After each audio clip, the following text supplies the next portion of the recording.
এই গুলিবর্ষণকারী যে আছে সে নালিতাবাড়ি এলাকায় অবস্থান করছে, বারোমারি এলাকাতে। তো সেভাবে আসলে অপারেশনটা প্ল্যান করা হয়েছিল।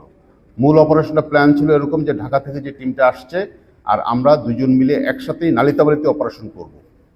পরবর্তীতে এটা সিদ্ধান্ত আমরা নিজেরাই নিয়েছি যে টিমটা ভাগ হয়ে পুলিশ করবে হালুয়াঘাটে আর পুলিশ বিজিবি মিলে আরেকটা করবে হচ্ছে নালিতাবাড়িতে, এবং দুইটা অপারেশন একই সাথে লঞ্চ করা হবে সো দ্যাট সন্দেহভাজন যারা আছে তারা যেন নিজেরা নিজের তথ্য পাচার করে দিতে না পারে যে অপারেশন হয়েছে, পুলিশ আসছে, বিজিবি আসছে। যাই হোক, আমরা যখন তাদের ফিলিপের শ্বশুর, শাশুড়ি, স্ত্রী এবং আরেকজন মানব পাচারকে নিয়ে এসে 2-2.5 ঘন্টা জিজ্ঞাসাবাদ করার পরে আরও অধিকতর তদন্ত করার জন্য পরবর্তীতে বিজিবি এই 3 জন ব্যক্তিকে পুলিশের হাতে দিয়ে দেয়। এবং ফিলিপের শাশুড়ি যে আছে, যেহেতু ফিলিপের 2টা ছোট ছোট বাচ্চা আছে, বাচ্চাদেরকে দেখাশোনা করার জন্য ফিলিপের শাশুড়িকে ছেড়ে দেওয়া হয়, তাদের বাড়িতে চলে যাওয়া হয়। এবং পুলিশ 3 জনকে কিন্তু ওই সময় আমাদের বিউপি থেকেই ধরে নিয়ে যাওয়া হয়েছে। এখানে আপনাদেরকে এক জিনিস একটা বলতে পারি যে এই ধর্মজালটা এখন সৃষ্টি হয়েছে বা চলছে,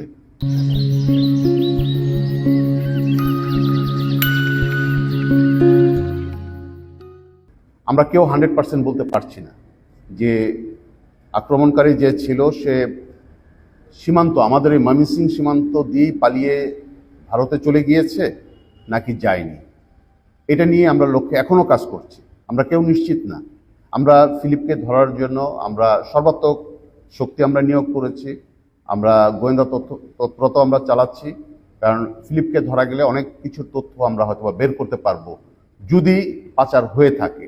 আর যদি না হয়ে থাকে তাহলে ফিলিপের নামটা কেন বারবার আসছে সেটাও আমাদের জন্য জানাটা সহজ হবে।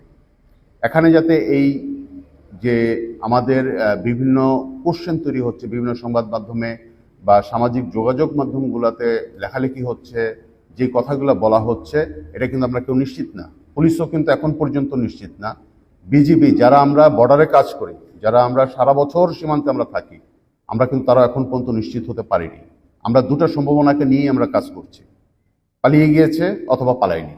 যদি পালিয়ে গিয়ে থাকে কে পালাতে সাহায্য করেছে, আর যদি না পালিয়ে থাকে কার বাড়িতে এসেছিল, কোথায় ছিল, কোথায় রাখা হয়েছিল, এখন কোথায় আছে, এগুলা নিয়ে আমরা মাঠে এখন পর্যন্ত কাজ করছি। আজকে সকালেও বিজিবি আরেকজনকে ধরে এনেছে, আরেকজন সন্দেহভাজনকে ধরে এনেছে। আমরা ধারণা করছি সেই ব্যক্তিও ফিলিপের সহযোগী হিসাবে কাজ করেছে। তো তাকে আমরা জিজ্ঞাসাবাদ করছি, আজকে ক্যাম্পেই জিজ্ঞাসাবাদ করছি। তার জিজ্ঞাসাবাদ কার্যক্রম চলছে এখন আমাদের ক্যাম্পে, এবং তার জিজ্ঞাসাবাদ শেষ হয়ে গেলে আমরা তাকে নিকটবর্তী থানা যেটা আছে সেই নিকটবর্তী থানাতে আমরা তাকে পুলিশের কাছে আমরা তাদেরকে হ্যান্ডওভার করব। এই জন্য আমরা আপনাদেরকে এতটুকু আমরা নিশ্চিত করতে চাই যে পুলিশ অপারেশন প্ল্যান করেছে কিন্তু শনিবার রাত 11টার পর থেকে। আর আমরা মাঠে অলরেডি বিজিবি সদর দপ্তরের নির্দেশনা মোতাবেক যেদিন ঘটনা ঘটেছে ওই দিন রাতে থেকেই আমরা মাঠে।